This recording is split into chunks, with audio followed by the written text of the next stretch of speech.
Like, Buried is really claustrophobic in little areas like this when you have a big horde of zombies. But, like, in the prison cells, it's really claustrophobic. Like, there's hardly any place to train other than the cafeteria. And outside of that, or the warden's office. And then, like, once you get to the docks, you know, you just don't really have, you have a lot of space in the docks. Technically, you have plenty of space. But there's really, most of the time, you're not going to be training around zombies in Mob of the Dead, and I like that. And everything also is linear. If you want to do anything in the map, if you want to get far in the map, you've got to play the story. You want to get Pack-a-Punch, you got to build the plane, you know? And if you want to, I'm trying to think. If you want to get like 2 Blunder Gats, you do that. You want to get the Hell's Retriever, which honestly, the Hell's Retriever is really good. Like, you don't need it, but you need it.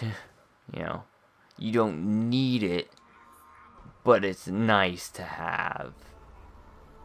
And that's a nice feature of Mob of the Dead. Most of the things you don't need, but if you want them, the way you're going to go about getting them is by doing the story.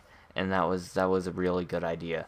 As for this map, Buried, it's like, or any of the transit maps really, you don't need this stuff, but then getting it is, you can immediately get it, Like the bank, I feel made it too easy. And I like the bank. I like the idea of the bank, but not how you can get too much money, which is, obviously what I did right now.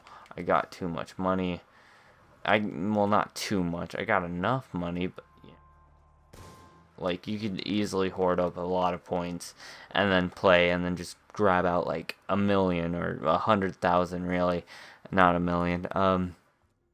You can get a lot of money out of the bank, and that makes me upset because it feels like it sort of gets rid of the original style of, hey, we're going to start a new game of zombies. Are you down? And it sort of makes it say, oh, we're going to start a game of zombies, but you can pull out your money in the bank.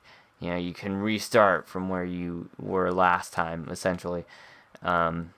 If you have enough money in the bank, that is. And that sort of doesn't feel right, because when you died in zombies, you didn't get to have all your money back. In Black Ops 1 and World at War, you didn't get to play and just go and grab 10,000 when the game started. You didn't get to do that. You didn't have Juggernaut by round 1. Well, except for Moon. But, only pro people could actually do that. Only people who can train at Area 51 or No Man's Land, rather. People who could train at No Man's Land, or even better yet, actually get the money to afford Juggernaut, or even better yet, Pack-a-Punch and then get Juggernaut. You had to be good at doing that. Whereas with this, you just needed to open up a game of Transit, Die Rise, Buried, even. Hold up, get a train, or even use an SVU.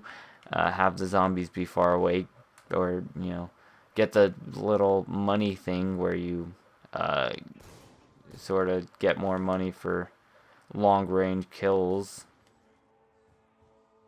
and you can get a lot of money by that, and then you put it all in your bank, and then you can restart. And yeah, it's really nice to have. Honestly, it's a really nice thing to have for the fact of that the Easter eggs. When doing Easter eggs, it makes them a hell of a lot easier, I will admit. That's how I did most of my Easter eggs, but it just doesn't make it fun. It isn't a thing I find myself enjoying all too much. Oh, I didn't have a time bomb, so I'm only gonna get 1 perk. But Also, I like this map because you can get all the perks easily. Like, that's really bad, but you know, you can easily get all the perks. Unlike Die Rise, where you had to wait for a few rounds. I mean, yes, you have to wait for a few rounds, but it's not like here you're going to. You have a chance of messing it up. No, the only way you can mess up is by dying. But with this, it's like you run through the thing, you can easily get a perk. Whereas in Die Rise, it's like, oh, yeah, you get to run through this, and then you get to, not run through this, but in Die Rise, you have to 100% accuracy the crawler guys, the special enemies, and that sucks. That sucks a lot. It's hard to do if you have team members who don't know what they're doing. If they're just like, shooting everything, it's hard to do. Especially when you're trying to do the Easter egg with them and they don't want to cooperate, so you get all perks and it makes their life easier, but they don't care.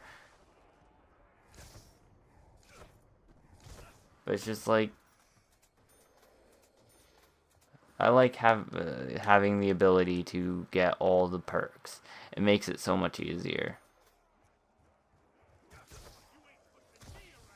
And I mean, you can get all perks in Die Rise, but it's harder, like I said before. And then the bank system, that's the thing I was talking about. This is wrong, to makes it too easy. I mean, it's good for Easter eggs, but makes it too easy. If we had that in Black Ops 1, the Easter eggs like Shangri-La. Shangri-La had to be the hardest Easter egg because it required 4 people who you needed to get to cooperate. And I mean, most of the time it's just 2 people doing the thing. Trust me, I've done it like 5 times already, and all the time it's just 4 people press the buttons, 2 people do all the work.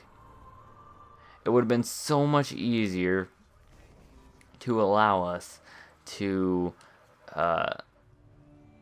it would have been so much easier just to allow us to be able to do it 2 players, or solo, or something, something that isn't necessarily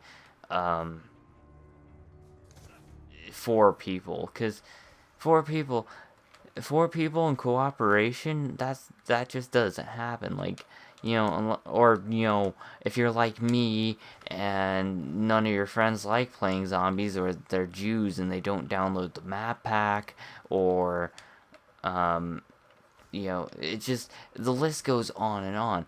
Like, my friends, it took me a long time to actually get the Shangri-La Easter egg done the first time, because I only had like 2 friends who played zombies. To get a 4th person who'd actually listen to what I was saying and to actually follow my instructions and to press the button with us, it took us a long goddamn time. It took us longer than it needed to, and that was my problem with Black Ops 1 Zombies. And like, I remember when I did a video on Legacy about the Easter eggs, I wanted more cooperative things. Now, cooperative is, I'm meaning like, yeah, I want a Easter egg that requires 4 people, but at the same time, I'd like to be able to also do it on solo. I like the ability to do it on solo, but solo has different Easter egg steps than co-op does. Like, co-op has unique steps where you have to use teamwork in order to do these things. Unlike just, oh, hey, there needs to be 4 people here. 2 people can do it, but the other 2 can just sit around doing nothing, or killing zombies, or, guarding the crawler or something, That was really stupid. That was a really poor design choice in Shangri-La, and also in most of Black Ops 2.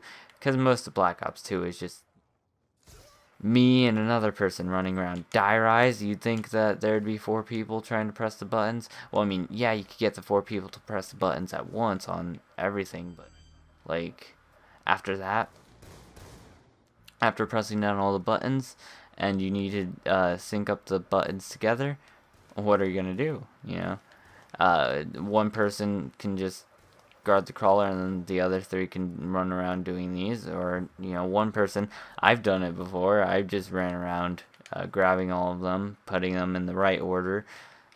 It's annoying.